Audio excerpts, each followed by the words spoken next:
Hello, everyone, and thank you for joining me again today for the Finding Hope After Loss podcast. My goal is to always have the show be beneficial to you. I want you to hear the stories of loss and infertility to know that you are not alone in your journey, and to also hear the stories of hope and life after loss so you know that life can move forward again and that you can have hope again after going through infertility and loss.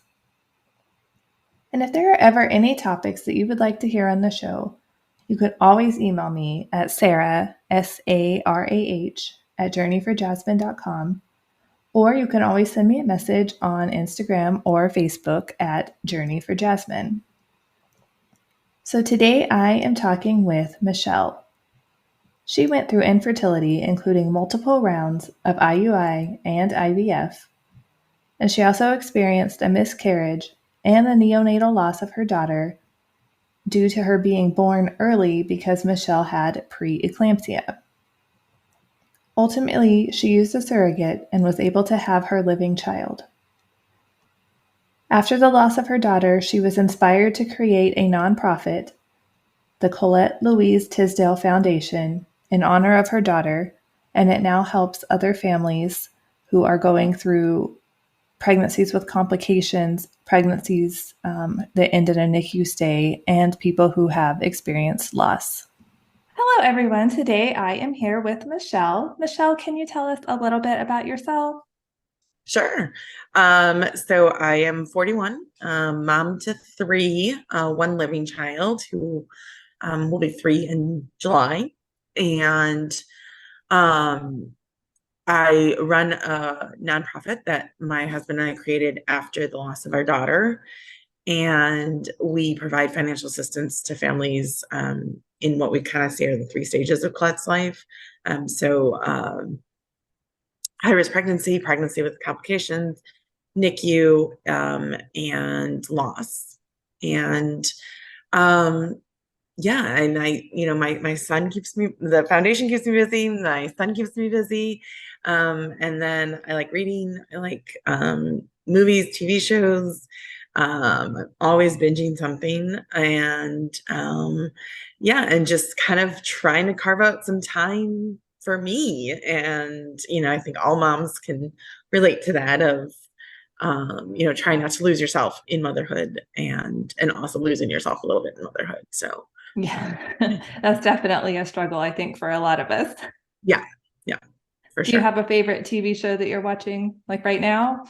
So my husband and I are watching Ghosts, which is a really funny show. We just happened to be watching something else that was advertising constantly for it, and so we decided to try it out. And it's just really funny and really good acting. And so that's kind of my favorite. I've seen the commercials for that, so I've kind of wanted to try it. So that makes me want to go watch it. Yeah, no, that was kind of the same thing. We had seen a lot of commercials for it, and I was kind of thinking about it. And then one day my husband was like, "You want to watch it and try it?" And I was like, "Sure, why not?" And we loved it. And so we're binging that now. But, So can you talk a little bit about your infertility and loss journey?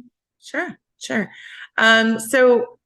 our journey was filled with a lot of obstacles. So we started trying very quickly after we got married, and no anticipated concerns. We were both fairly healthy people. I was 34 when we got married. And so I definitely felt that ticking time bomb, biological clock that I think the pressure is on about that. But otherwise, no reason to think it wouldn't just kind of happen. And it didn't. And so we finally, after about 6 months or so of trying, I was like, let's just go see if there's some issue that we can figure out. And so we went and got tested, and they gave us a diagnosis of infertility, but completely unknown reasons. So everything was good with both of us. There was some room to improve some numbers here and there, but by all logic, we should have been able to conceive. There was nothing preventing us. And so our first doctor, we went through 2 doctors, so 2 REs. So our first RE wanted to go to IVF right away. I just had some hesitations about it. I was raised Catholic and I just couldn't foresee doing it. So we did IUIs, medicated. I was miserable. The meds just were crazy for me and I wasn't getting support in terms of like, I was telling the doctors and they were saying, oh, you shouldn't have that reaction. I was like, well, I'm having it. So you want to do something about it? And after doing several IUIs, I just sort of kind of came to the conclusion of we were doing this, the meds were messing with me enough, and we were doing it for a very low success rate. And so I got okay with doing IVF, and that's what we did. I got pregnant on the first round of IVF, and so we thought, oh, this is great. This just seems like that's what we needed. And then miscarried in really two parts. So I miscarried the Friday before Mother's Day. And they saw a gestational sac, but no baby. And so they told us we had lost and I had been bleeding, and that's why we had gone in. And then they took blood work and they said, you have to come back to do follow-up blood work just to make sure we think you're passing naturally. But we just need to make sure. And when I did the repeat blood work, my numbers had actually risen significantly. And so they said, come back in, we're going to do an ultrasound. We may end up having to do a DNC. And that ultrasound, so now we're the Wednesday after Mother's Day, they found a heartbeat. And so they were like, oh, never mind. You are pregnant. So go back on all the meds that you were off and everything. And really, completely threw us for a curve. My husband, who's normally a very, very cautious driver, to the point where I'm like, could you like speed a little bit? He almost got us into an accident leaving the fertility center because we were so just like, what happened? And then that night, I felt a massive gush of blood. And then I ended up in the ER because I was fully bleeding and I had completely miscarried. There was no gestational sac, nothing. So that was our sweet pea, which was just the nickname that we had based on size of the baby at the time. And so I was about 7.5 weeks for that second part of it. I had very vivid dreams during that pregnancy of twins. We only implanted one embryo, but I had very vivid dreams of twins. And we've asked doctors since, and they said it might have very well been twins, and that I lost one and then lost the other. But we don't know.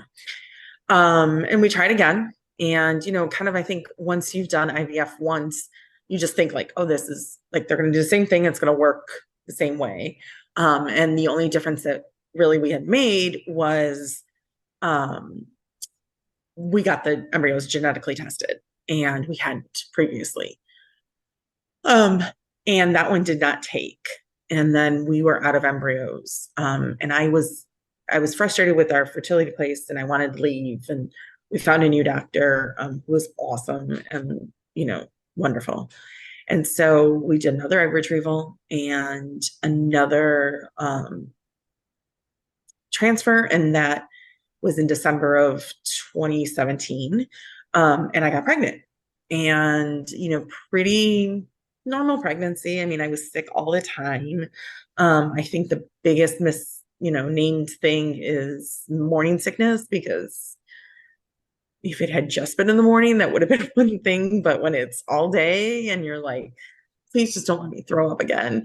But otherwise, it was a pretty normal pregnancy. I went through all the, normal things I did and, everything.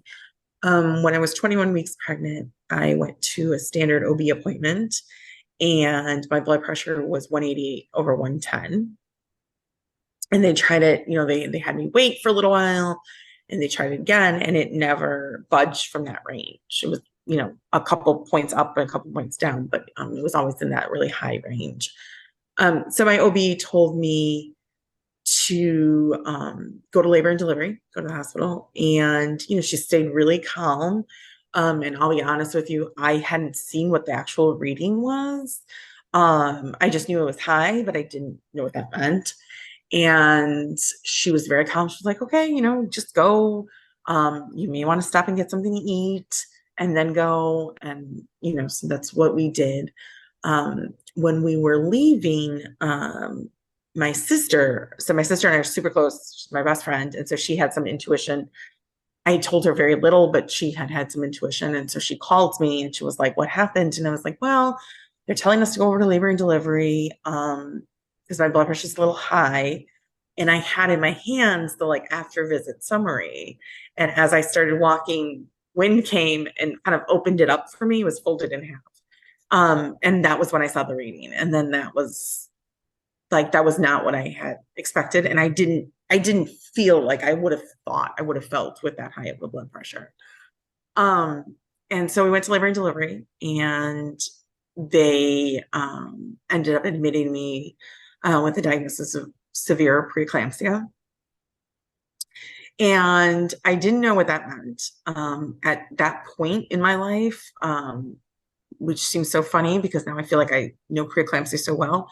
The only thing I knew about preeclampsia was that there is an old ER episode that a woman dies of preeclampsia in the emergency room. And that was the only thing I knew about it, right? I just didn't know what else it was. So that was really scary to like just live in that and not understand what was happening. So my obese partner who was on call came in, and finally, she had been busy with some deliveries, and she said, has anyone sat you down and told you what this means? And I said, no. And she said, okay, well, you're being admitted, which I had already known. And she said, and you're going to be here until you deliver. And so like frame of reference, it was the evening of May 8th, and I wasn't due till September 7th. And so, that just, I mean, talk about one of those moments that just like changes everything and, goes through that. And so I spent 3 weeks in the hospital, a little over 3 weeks. When I was first admitted, I had an ultrasound, and Collette was measuring about 2 weeks behind. The maternal fetal medicine doctor and the neonatologist came in and they said, listen, an ultrasound's not a perfect system. There are discrepancies. And so usually within a week, we feel like it's okay. So really, we're honestly only talking about a week behind. It's concerning, but it's not the end of the world. And what we're hoping is that once we regulate your blood pressure, there will be just some catch up of growth.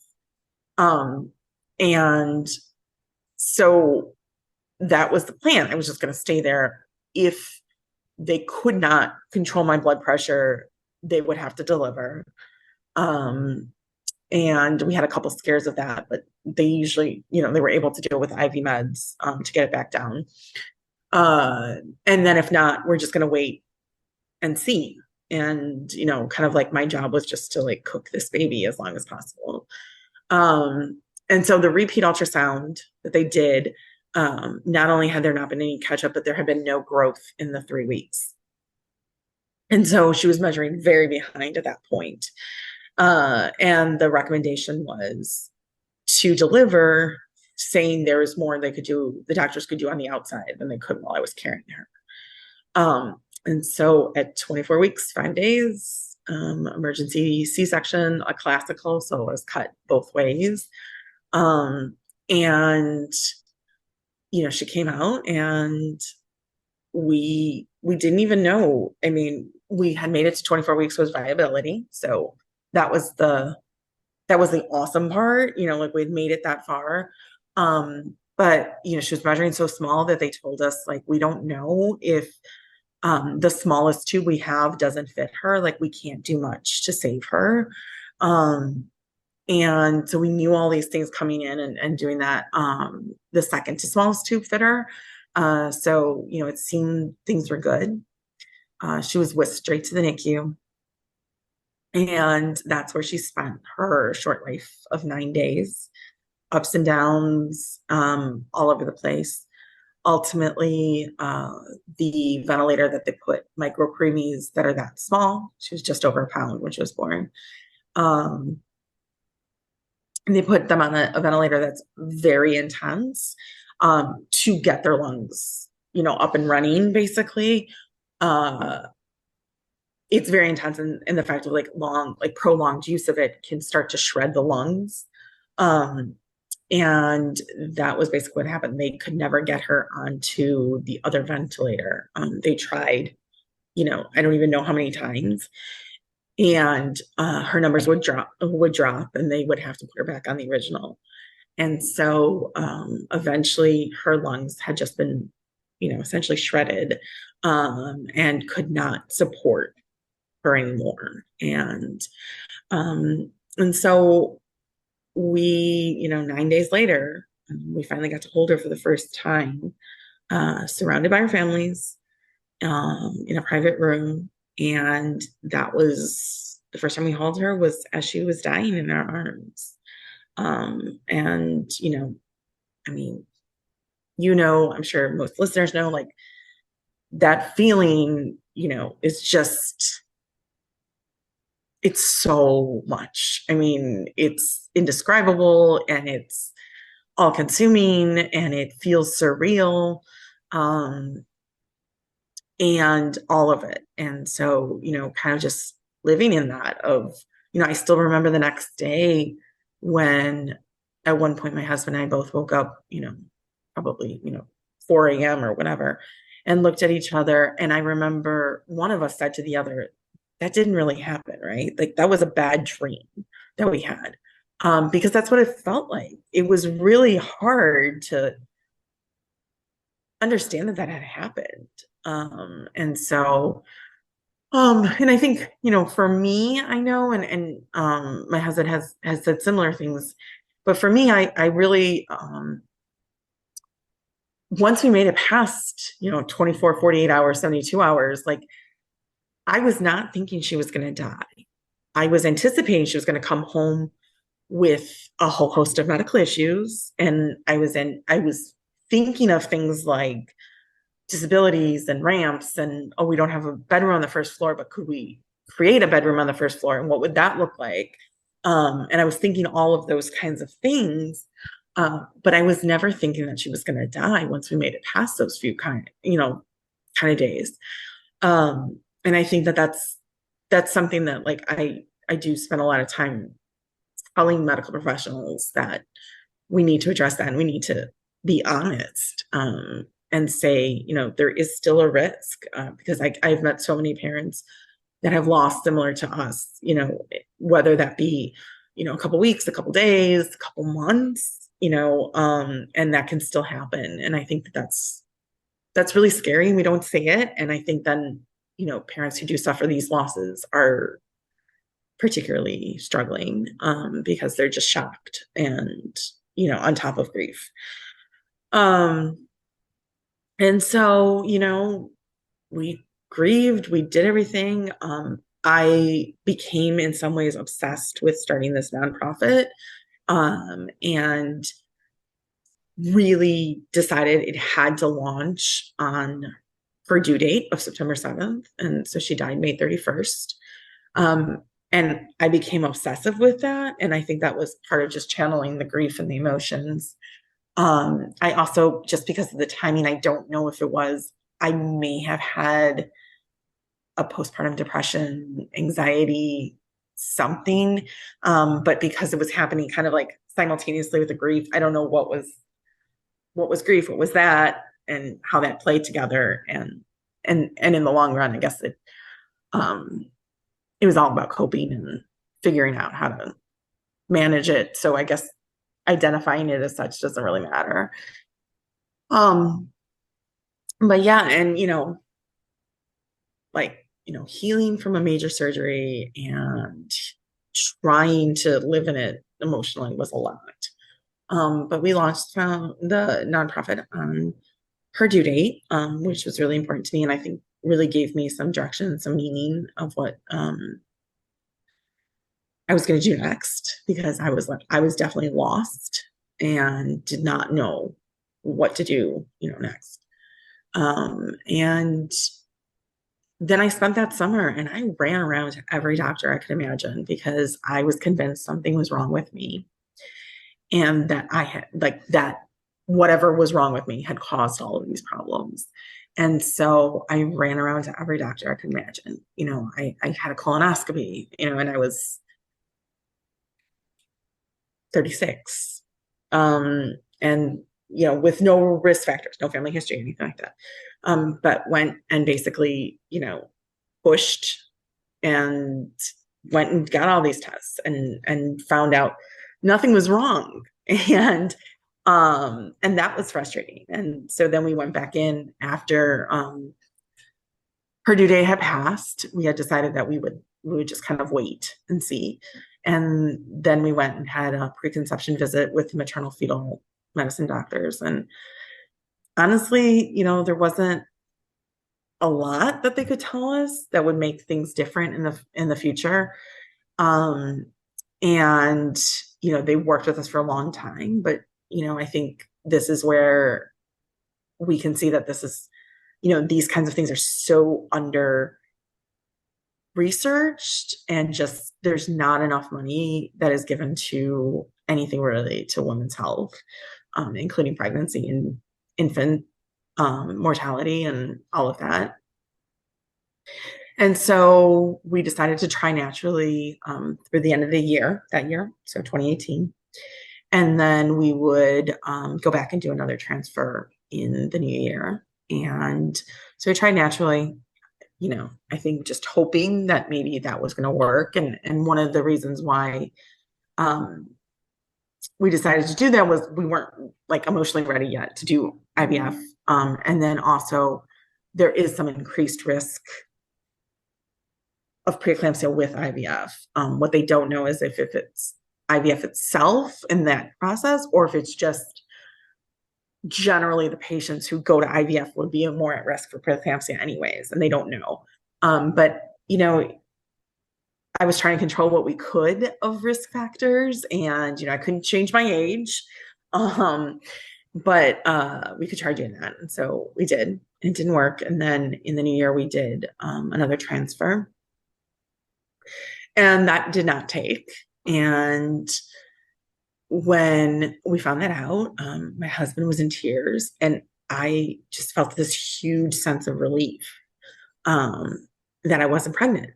And that was really like shocking to me because I, of course, wanted to have another child. I wanted to have a child that was biologically ours, that we could bring home. And so saying, kind of admitting that like I was relieved not to be pregnant was scary, and I didn't know what to do with that. And so I really sat with that, and I didn't say that to anybody for probably about a month plus. Just really sitting in, what does that mean? I had asked my husband prior to us finding out the results. I had said, I think I need a break, and he had agreed that if it didn't take, we would take a small break. And so we were on that. And I really just was struggling with, what does this mean? And, what is it doing this? And finally, I just, finally blurted out to my husband. I said, I think we need to use, I was like, I think I really want to use a gestational carrier. So I surprised him because shortly after Claire had died, we had talked about some of the options. That was one of the things on the table. And at that point I had said, oh, hell no, no one else is going to carry my baby. And so when I said it at first, I know I definitely threw him off because he was like, wait a minute, wait, what? But I was just really where I was at. And I really felt like I had to like restructure. I have a friend who went through infertility, and she says, it's moving the goalpost. And so, you're never going to do this. And then all of a sudden you get to this point and you're like, oh yeah, maybe I'll do that. And, it was just doing that. And so, we talked to a lot of people. We talked to a lot of couples who had gone through surrogacy, and, just definitely felt like this was the best thing for us the best chances to bring home a healthy baby and the best chances for me mental health wise, because pregnancy seems so terrifying. And so we found an agency we liked. We found a gestational carrier that was awesome and did all of that. And she got pregnant on the first round. And that is our son, who turns 3 in July. And, it's really just, it was an amazing experience. Definitely filled with loss. The loss of carrying was tough. And, and then shortly after her 20-week ultrasound, we were plunged into COVID, and that changed things. And, with COVID restrictions, we didn't know until about, I want to say like 32, 33 weeks that we could both be in the delivery room. We didn't know that, and that was scary too, because we were making plans with, 16 layers of possibilities, right? So it was, okay, so if I'm in the delivery room, but my husband can't be, what does that look like? And then also, the attorney that we had worked with called us and said, you need to have a short-term guardianship, because if one or both of you has COVID, who's going to take care of the baby? And, it was just kind of crazy, but we brought him home. He is healthy. He is amazing. All of it. And when he was about a year old, we looked into doing surrogacy again. Actually, we looked into whether or not I would be pregnant again, or try to get pregnant again, or surrogacy. And ultimately, our same surrogate was available and willing. And so we started a journey with her. It was not successful. There were several canceled cycles, a transfer that didn't take, and a bunch of other delays and issues. And we ultimately, kind of had set up at some point and said we could handle one more obstacle and one more thing. And then the doctor called to say they were going to cancel the cycle. And that was our decision to end that, and to say we're, we have one living child, and that's what we have. That makes me really sad. I had never thought we would be in this situation. It makes me sad that I don't get to raise my daughter in the way I thought I was going to. And that he doesn't have the traditional sibling. He still has a sibling, and we talk about Collette all the time, and we do all that stuff. But he doesn't have a sibling the way that I had it, or the way that my husband had it, and the way that most of his friends will have it. And that's, that's difficult, and that's sad. And so that's another loss that, we've been through. But we've survived it to this point, I guess. And we have an incredible living child and memories of a daughter, and that still lives on in our lives, just very differently than we thought. Well, you've definitely had quite a journey. I mean, a Yes. little bit of everything in there, it seems. Right. Mm-hmm. So was it the pre-eclampsia? Were you more at risk to have that again if you were to try to get pregnant again? Yeah. Yeah. And really, I just felt like the answers that we were given, they talked to you about baby aspirin. I was slightly paranoid, because I had been doing baby aspirin with the fertility center when I miscarried. So I was a little concerned, like, did that somehow, cause it, or like put me more at risk for that? Obviously I don't think that it did. But I was like, I don't know. And then, the study on baby aspirin and for preeclampsia is not like a huge study or anything. It's a fairly small study. And so I didn't know that was enough. And when I brought that up to maternal fetal, they said, well, starting at 28 weeks, we would do more monitoring. And I said, I've never made it to 28 weeks of a pregnancy. So I don't know that I can. And, I think that's where, I talked about the research is, I could see in his face when he was talking to us that he wanted that to be a comfort. And yet he understood where we were coming from of that wasn't a comfort because 28 weeks was not a given that we were going to get to that. And, I think that was really, really hard place to be in is to say, yeah, there's extra monitoring at a point that's 4 weeks past the most pregnant I've ever been. And, I don't know, and I still think about it every once in a while. I won't say, I think we are done with our family at this point. But I still harbor wishes of, an accidental pregnancy, of, not planned pregnancy that is just all of a sudden, totally fine and totally normal. And all of those things. Like I still have those visions and those desires um, and to have a full pregnancy and to have all those experiences. Um, I still wanted all of that. I mean, that didn't go away just because we made a decision that we are likely, that we're essentially done trying.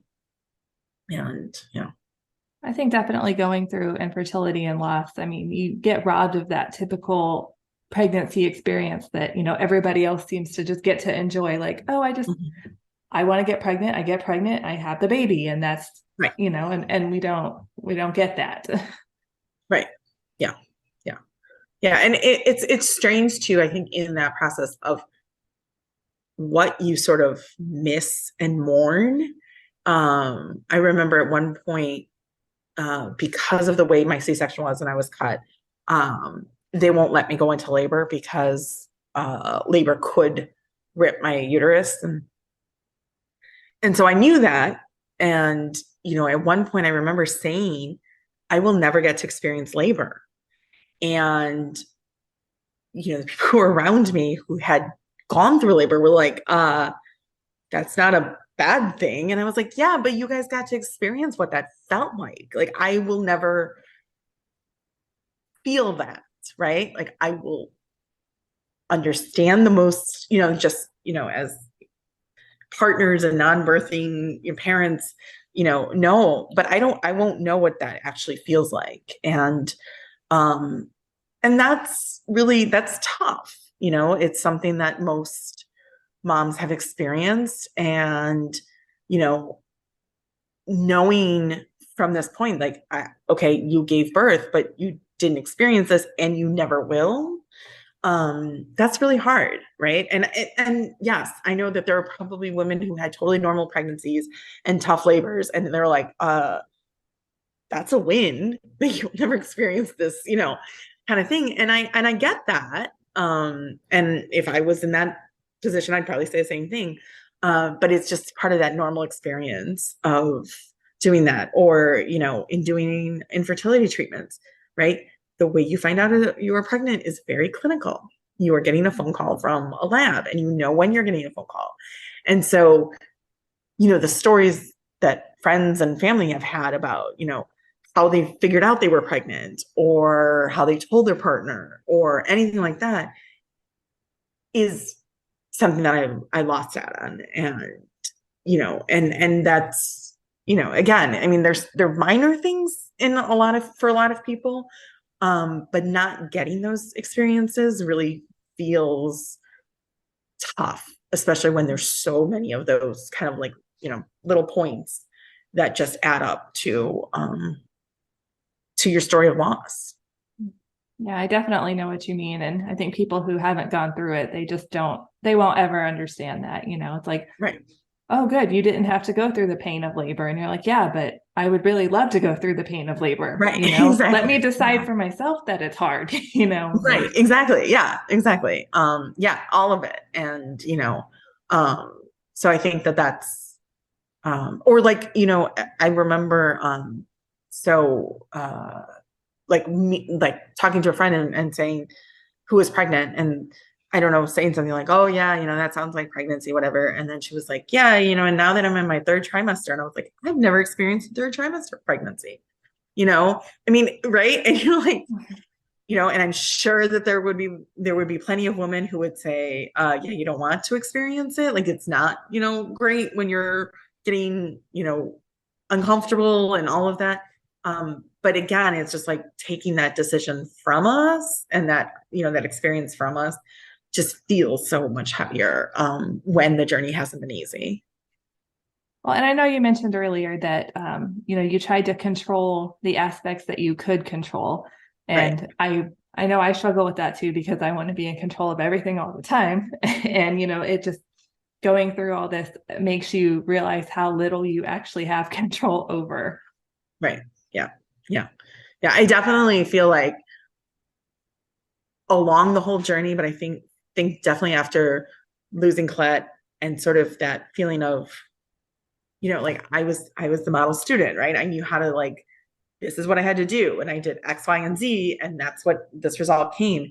And when you're trying to get pregnant, all of a sudden for the first time, there is no, you do A, B, and C and you get a baby. There is none of that. Like, you may do A, B, and C and you may get a baby and you may not. And that was really hard for me to, like, think of. And and to just be like, I remember researching, like crazy, really, trying to find, okay, what is it that I can do that will ensure this? And then realizing there wasn't anything, right? And I think, unfortunately, we live in an age where, if you do a deep dive on the internet, you can find people who, have the magic answer, right? And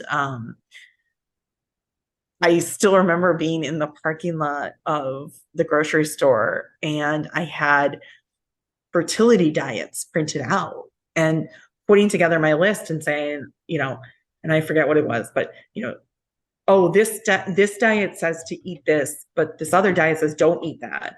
And so, okay, all right, I don't know what should I do, and kind of doing that. And my husband turning to me and saying, you are making yourself crazy trying to make all of these, like, he's like, I had 6 diets printed out, and he said, and they all contradict each other. And he was like, there's no, one cure. And that was really hard trying to, let go of that and say, like, okay, I'm just going to have um to trust the process. And and it's a process that can betray you over and over again, and there isn't that fix. And I think that's really hard for a lot of people. Before you went through your journey, did you ever think that it would be hard to get pregnant, or did you ever have any of those feelings? No, I mean, I mean, I was a pretty, I was pretty regular with my periods. Um, I was fairly healthy. My husband was fairly healthy. We didn't have any, chronic conditions, anything like that. So no, I didn't really anticipate that it would take longer than, a few months. And so, yeah, so I think that was just like a shock of, oh, you can, like, think everything is fine and then still be surprised by it. Um, you know, and I think just, and you don't know what it's going to be, right? So, like, I think of my sister and I. So my sister and I both have had to have our right ovaries removed well before this. My sister was 17. I was 30, I think, 29, 30. And so my sister had a tumor, or yes, that pushed on her ovary. And so she had to have that removed. And then I had a cyst and a torsion. So it wrapped around my ovary. And so, like, that was really scary. I mean, I know my sister was scared at the time, but she was 17. It's a little bit different than when you're 30. And I was really, terrified about that, and, really spent a lot of time talking about what that meant and how that affected my fertility if it did, and was told it didn't.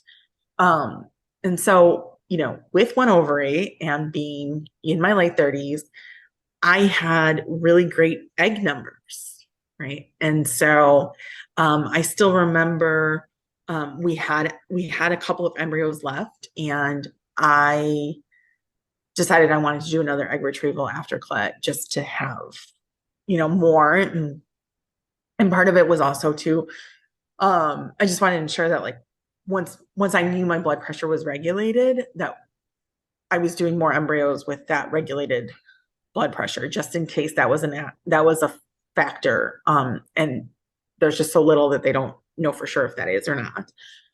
But again, kind of the like, you're going to control what you can control. So I was like, all right, let's do this. And so I went from 35 to 37 that I had done it. And RRE said, there's usually a pretty significant drop in those 2 years. And I didn't have a drop at all. And, the RE is like, I have patients 10 years younger than you are, with 2 ovaries who would kill for these numbers. So I had really great numbers. Obviously, you don't know about egg quality, and there's all that kind of stuff. But my sister, same kind of thing. We're sisters, and she had a low ovarian reserve when she went to go find out. And so, which shocked me, when she called me and told me, she was like, yeah, I know. She's like, when they told me that, that's not at all what I anticipated based on your experiences. And I think that that's like also really, for as much as a lot of this is genetics, it's also, even that's a crapshoot, how you end up with that. So I think it's just, there's so many unknowns, and yeah, in a world that we make it seem like you're gonna get pregnant by snapping your fingers, and and no, that's not really what happened for a lot of us. And yeah, I know they spend all that time trying to teach you how to not get pregnant. And then it's like, well, I wish it was that easy, I know. My husband hates when I say this. I always say, like, if I had known that, I would have had more fun when I was single. Like, and he's always like, okay, now. He's like, he's like, I get what you're saying, but I don't really like that you say that. I'm like, oh. Like, I don't think that's what they meant by that. No. Right. But I'm like, well, I would have, though. I was, yeah. So anyways. So were you able to get pictures or any like handprints and footprints or that kind of thing? Yeah. So we had handprints and footprints. We were able to wait, and we got Now I Lay Me Down to Sleep came and took pictures. The hospital had these gorgeous angel gowns. So she was in, the nurse took her and dressed her. And so we have really gorgeous pictures of her, after she died in the angel gown. And those are, very treasured photos, because we have so few. I think I did a count at one point. I think we have like 25 pictures of her. And that includes like in NICU where you can't see her face because of tubes and all of that. And, through the isolate, like not great pictures because it's through the glass and all that. And then the pictures after she died.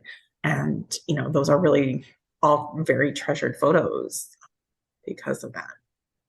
Yeah, we had Now I Lay Me Down to Sleep come do pictures for us too. And I can't speak highly or more highly of them. Like I just appreciated them so much for, coming to do that in a time that you can't even like think, Right. it's just really nice to have those later. Cause you're right. We have so few, it's all we have. Right. Yeah. Yeah. And I mean, what I'm really grateful for is our families, when they come in and tell you this, that there's, people who come and take pictures, at least for me, that seemed like very odd. And why would you want that? And, our families were very much like, you should do it. And I remember us doing it largely thinking, I don't know if we'll ever take a look at them. And my husband was like, I don't know that I ever want to see them. Um, and when they came, I wanted to see, when we got them, I wanted to see them. And so we waited and we looked at them together, and we both were really grateful that we had done that. And, and that we had people in the room who were like, you need to do this. Because I think that that's something, and I know, this happened a couple years ago when John Legend and Chrissy Teigen lost, and they shared pictures, and they got a lot of criticism for it. Some praise, but a lot of criticism. And, trying to explain that and saying, I mean, I remember being high schoolish age.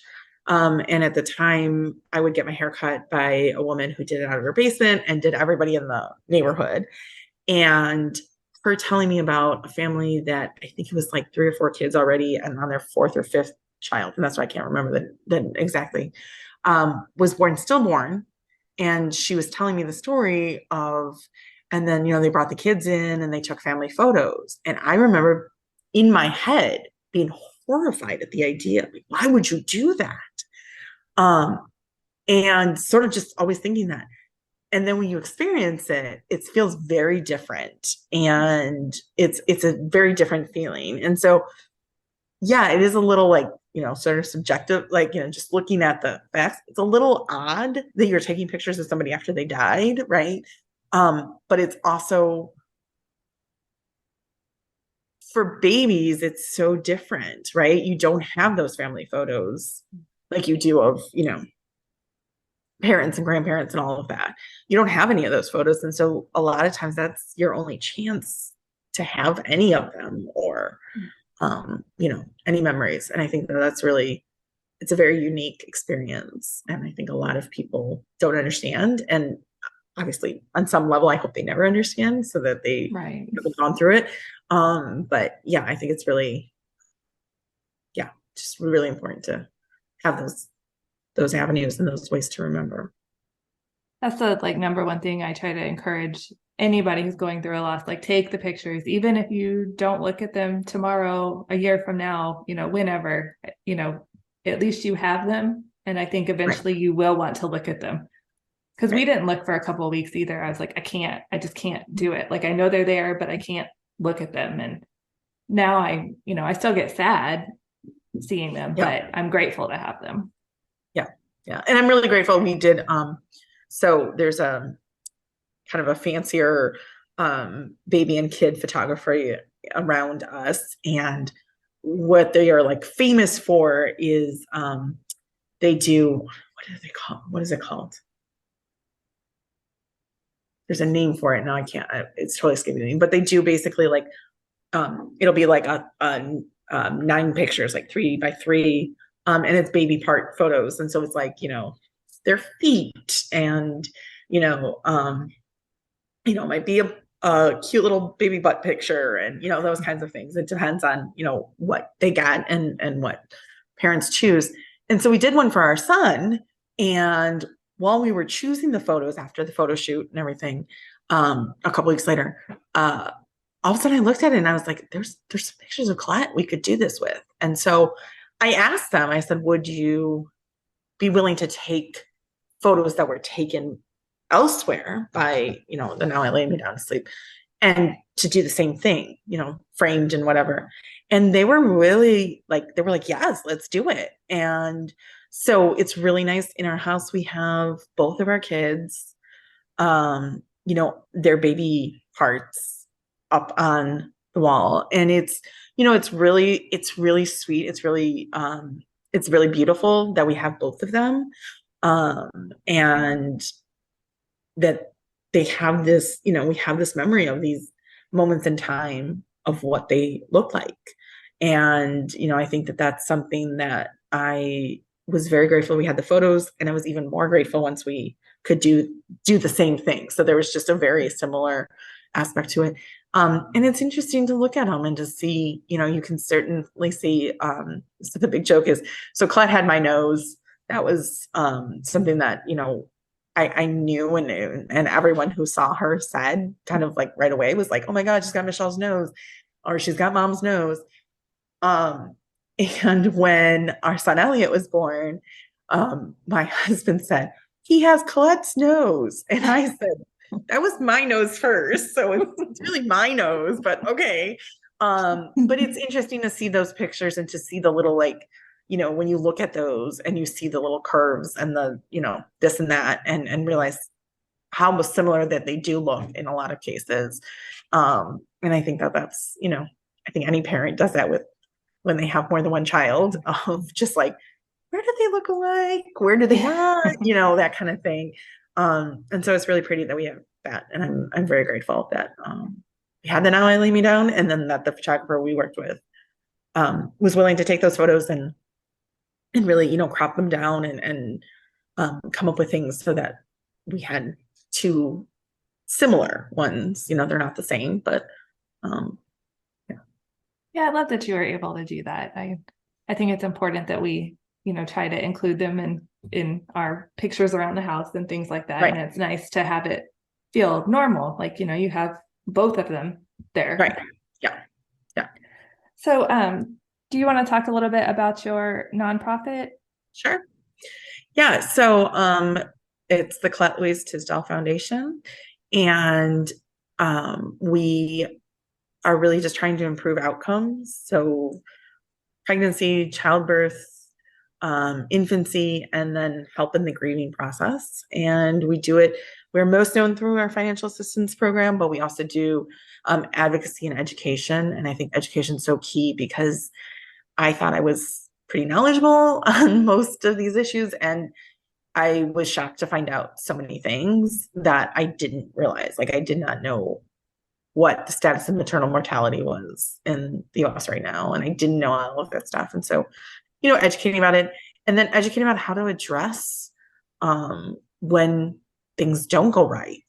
So what do you say to somebody who is experiencing infertility, or somebody who has lost, or somebody whose child is sick? What do you say in those situations? And I think, doing that, and then advocacy, I think anything we can do on a bigger front. The US not having mandatory paid leave is, ridiculous. And so, if we can make those changes, cost of childcare is astronomical right now. And, all of those things, I think that's really important. And then our financial assistance program. So we will be celebrating our 5-year anniversary officially in September. And we have helped to date over 1,700 families across the US. So we're a nationwide organization. We have currently helped families in 47 of the 50 states, and given away over $1 million in grants. And the need is just, it's so out there. I mean, this is happening to so many families where everything is fine until it's not. And, I think that that's really, the idea from it came really just in that whole, me being hospitalized aspect. It really came from once the dust settled a little bit, sitting in the hospital, thinking how blessed and privileged I was that I wasn't really worried about money. I lost my salary fairly quickly. I did not start my short-term disability until I was born, because I was hoping to be there for a couple months, and I didn't want to use it up and then have her in NICU and me healing from delivery. But I didn't have to worry about that. Like, I could do that. And I just thought about how many families could not. And, and it's everything from the family that's barely getting by to the family that is doing pretty well, but can't, lose one income or lose half of an income or anything like that. So yeah, the need has just been overwhelming, and we work hard. We're always trying to raise more money to help more families, and really just trying to have that impact, so that families are getting that support. And a relief of a little bit of stress in crazy times. I love that you're doing that. You've already helped so many families. And, Yeah. in a time like this, like money shouldn't have to be the thing that you're worried about, Right. Right. Yeah. And I think that the other part is like, when we were first starting this, I remember mentioning it to a couple of people saying like, yeah, but what's money going to do? And I was like, when you can't make it work, it makes a big difference. And so, we get applications sometimes that say, mom is supposed to be put on bed rest and mom is saying she can't afford to be on bed rest. Or is put in these situations like, okay, I can go on bed rest, but then I'm not working, which means I'm not making rent payments, or, putting food on the table is going to be tough, those kinds of things. And those are really crappy conditions to make those decisions in. And, or I'm just going to put off this payment, this payment, this payment. And then all of a sudden, getting caught up with everything. And so, we're seeing more and more of the impact of COVID. So, where there was eviction moratoriums for a very long time, and most of those have been stopped. And so now, they were still in their place, for long period of time, but now it's coming to huge bills being due and they can't do that. Right. And we're seeing that with utility bills. Typically your utilities would just be shut off if you didn't pay after a certain point. But because there's so many steps to those, they've now run up bills, we'll sometimes hear like, $2,000, $3,000 in a bill, an electric bill and a gas bill. And then how do you get out from under that? And, so I think there's just been there's a lot of stuff going on and a lot of real impacts that this can make. So, yeah. Well, if people wanted to find more information about the nonprofit, do you have like a website or? Yeah. Yeah. Our website is ColletteLouise.com. So, Collette is 1 L and 2 T's, Louise.com. And I can be reached. I'm Michelle, 2 L's, at ColetteLouise.com. And, we'd love to help. Our ability to give is based on funds. So, every donation matters and really has an impact. And we have worked hard. So all of the donations go 100% to families. We have worked out that we have donors that cover any admin, and overhead costs. And so they're going straight to families in need. And, that's really something that I want to keep for as long as, we're around. Cause I think that's really important too, is that people know they're donating and it's going to families directly. Well, I want to thank you so much for coming on and sharing your story today and sharing about your wonderful nonprofit. Yes. And thank you for having me. I really appreciate getting to share, a little bit about all of our kids. Thank you so much, Michelle, for sharing your story with us. An important thing you touched on was the lack of resources for parents who are facing a pregnancy with complications or a pregnancy that ends in a NICU stay.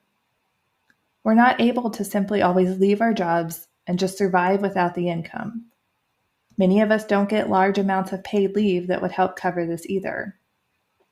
And we're not always pointed in the direction of resources that could help us. And there are actually so many nonprofits out there, just like Michelle's, that help families in these situations, yet most of us don't even know about any of them.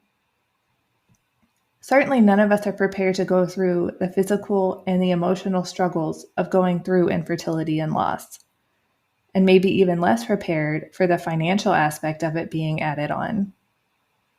Especially if you end up having to spend time in the NICU and pay those bills, or pay bills for a complication during your pregnancy, or having to pay the bills from your loss. The medical care adds up. The time spent not working can add to a large loss of income. And it just becomes a lot to bear on top of the emotional distress that you're already in. I really think there needs to be changes Yet it's hard to say what exactly those changes need to be. All I know is that the current system isn't working for so many families. So I just want to leave you with a reminder to do a quick search on the internet to see what resources are available near you.